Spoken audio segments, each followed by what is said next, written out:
Dan Evans, who has admitted phone hacking, said his activities were completely understood by superiors. He said, even the office cat knew about phone hacking at the paper. Mr. Coulson denies conspiracy to hack phones and conspiracy to commit misconduct in a public office.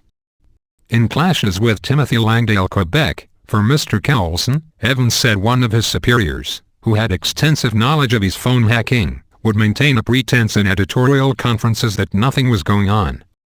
But there were no other efforts to conceal the activity, Evans added. Leaky place. It was lip service only, he said. It was an illegal activity.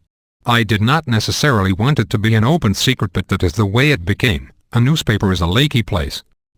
He said that, at his desk in the newspaper's office, he would drop my head and do it, hack a phone, there and then. He added, for a period of time, there would be 3 or 4 phones sitting on my desk, for the purpose of hacking. He said, the truth is that Andy Coulson knows exactly what went on his watch. Evans told the court how the depth of his involvement in phone hacking drove him to drink and drugs. There was a lot of duress, he said. I had to get the stories to keep my head above water. It is difficult to understand the pressure people come under in newspaper land. He said he took cocaine because he was self-medicating to deal with the stress of illegal activity, unhappiness and a never-ending stream of grief. Sticky keys. Evans earlier told the court he was just towing the line when he initially lied to police after he was caught trying to hack into designer Kelly Hoppin's phone. The jury heard he bitterly regretted not taking a braver course of action. Evans was arrested in August 2011 and produced a prepared statement for police. He told the Old Bailey that statement was cobbler's, and he had just been maintaining the lie, claiming the sticky keys defense, that Miss Hoppin's phone may have been hacked accidentally because Evans had damaged keys on his mobile phone. However, Evans later changed his story, admitted phone hacking and became a witness for the prosecution. Truthful evidence. Mr. Langdale said, boiling it down to essentials, you wouldn't really be a candidate for immunity unless you spoke about others' phone hacking.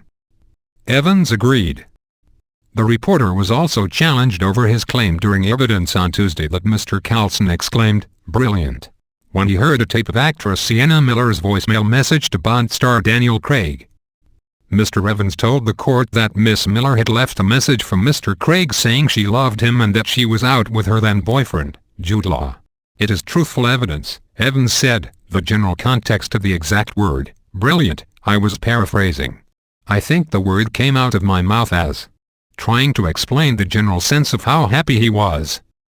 Mr. Langdale said, do you accept? You did not say the word brilliant in your police statements. Yes, replied the former reporter. Mr. Langdale also suggested to Evans the allegation that Mr. Coulson knew about the voicemail was not true. I did not see you there at the time.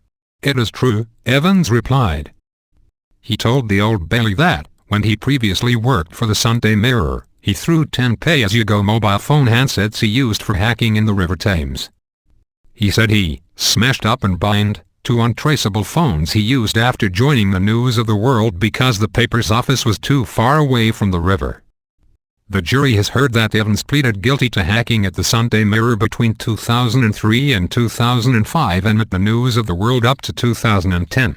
He also pleaded guilty to misconduct in a public office between 2005 and 2010.